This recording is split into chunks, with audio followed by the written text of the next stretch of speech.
भगवान से क्या मांगा। एक 5-6 साल का मासूम सा बच्चा अपनी छोटी बहन को लेकर मंदिर के एक तरफ कोने में बैठा था। हाथ जोड़कर भगवान से न जाने क्या मांग रहा था। कपड़े में मैल लगा हुआ था, मगर निया हाथ साफ उसके नन्ही नन्ही सी गाल आंसू से भीग चुकी थी।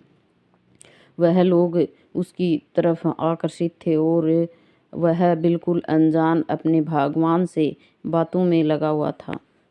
जैसे ही वह उठा, एक अजनबी ने उसका नन्हा सा हाथ पकड़ा और पूछा, क्या मांगा भगवान से। उसने कहा, मेरे पापा मर गए हैं, उनके लिए सब्र। मेरी माँ रोती रहती है, उनके लिए सब्र। मेरी बहन माँ से कपड़े सामान मांगती है, उसके लिए पैसे। तुम स्कूल जाते हो? अजनबी का सवाल स्वाभाविक सा सवाल था। हाँ जाता हूँ, उसने कहा। किस क्लास में पढ़ते हो? अजनबी ने पूछा। नहीं अंकल, पढ़ने नहीं जाता, माँ चने बना देती है। वह स्कूल के बच्चों को बेचता हूँ। बहुत सारे बच्चे मुझसे चने खरीदते हैं, हमारा यही काम धंधा है। बच्चे का एक एक शब्द मेरी रूह में उतर रहा था। तुम्हारा कोई रिश्तेदार न चाहते हुए भी? अजनबी बच्चे से पूछ बैठा। पता नहीं, माँ कहती है गरीब का कोई रिश्तेदार नहीं होता। माँ झूठ नहीं बोलती, पर अंकल मुझे लगता है मेरी माँ कभी कभी झूठ बोलती है। जब हम खाना खाते हैं हमें देखती रहती है। जब कहता हूँ माँ तुम भी खाओ, तो कहती है मैंने खा लिया था।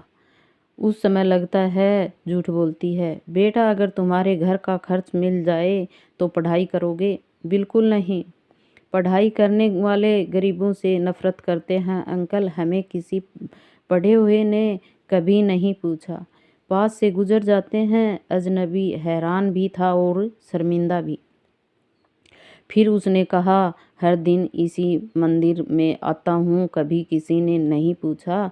यहाँ सब आने वाले मेरे पिताजी को जानते थे, मगर हमें कोई नहीं जानता। बच्चा जोर जोर से रोने लगा। अंकल, जब बाप मर जाता है तो सब अजनबी क्यों हो जाते हैं? मेरे पास इसका कोई जवाब नहीं था। ऐसे कितने मासूम होंगे जो हसरतों से घायल हैं। बस एक कोशिश कीजिए और अपने आसपास ऐसे ज़रूरतमंदों, यतीमों, बेसहारों को ढूंढिए और उनकी मदद कीजिए।